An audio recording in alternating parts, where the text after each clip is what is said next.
Shalom, selamat pagi saudara-saudara. Kita berjumpa kembali di dalam Renungan Pagi GKJ Kemuliaan Bandung di hari Senin 19 Mei 2025. Firman Tuhan pada pagi hari ini terambil di dalam Kisah Para Rasul pasal 11 ayat 19 sampai dengan yang ke-26. Dipersilakan saudara-saudara untuk mengambil waktu pribadi membaca bacaan Alkitab pagi ini. Saya akan membacakan nats Alkitabnya terambil di ayat ke-26b. Kisah Para Rasul pasal 11 ayat 26b. Demikianlah bunyi firman Tuhan. Di Antiokialah murid-murid itu untuk pertama kalinya disebut Kristen. Saudara-saudara, renungan pada pagi hari ini berjudul Dikenal sebagai milik Kristus. Pagi ini mari kita merenungkan sejenak satu pertanyaan penting. Apa yang orang lain lihat ketika mereka melihat hidup kita? Di kota Antiokhia, ratusan kilometer dari kota Yerusalem, Injil diberitakan bukan oleh para rasul, tapi oleh orang-orang biasa yang tersebar karena penganiayaan. Mereka bukan pengkhotbah terkenal, mereka bukan tokoh besar, tapi mereka hidup berbeda. Mereka mengasihi dengan cara yang asing bagi dunia. Mereka berbicara tentang Kristus dengan gairah dan kejelasan. Mereka melayani tanpa pamrih. Dan orang-orang di sekitar mereka melihatnya. Mereka menyaksikan sebuah komunitas yang tidak seperti komunitas biasanya pada umumnya.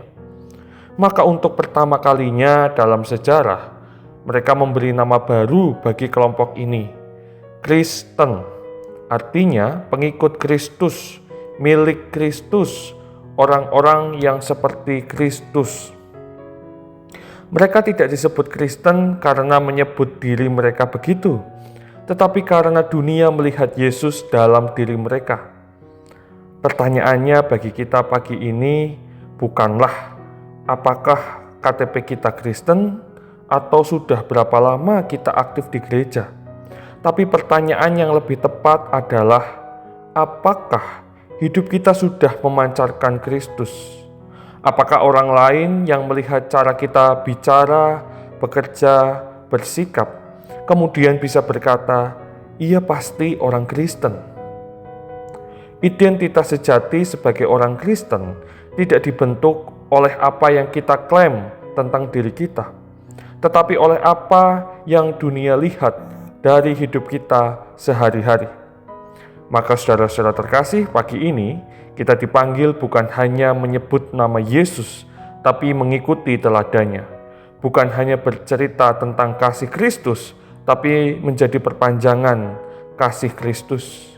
Bukan hanya mengikuti kegiatan gereja, tapi menjadi terang Kristus di tengah dunia. Mari kita berdoa. Tuhan Yesus yang penuh kasih, terima kasih untuk pagi yang baru dan nafas kehidupan yang Kau berikan. Kami bersyukur atas teladan para murid-Mu di Antiokhia yang hidup begitu melekat padamu hingga dunia menyebut mereka Kristen. Tuhan, kami juga rindu hidup kami mencerminkan Engkau. Biarlah bukan hanya kata-kata kami yang memuliakan nama-Mu, tetapi sikap, pilihan, dan tindakan kasih kami sehari-hari. Bentuklah hati kami agar semakin serupa dengan-Mu, sabar dalam tekanan, lembut, dan juga penuh kasih. Ketika orang melihat kami, biarlah mereka melihat-Mu.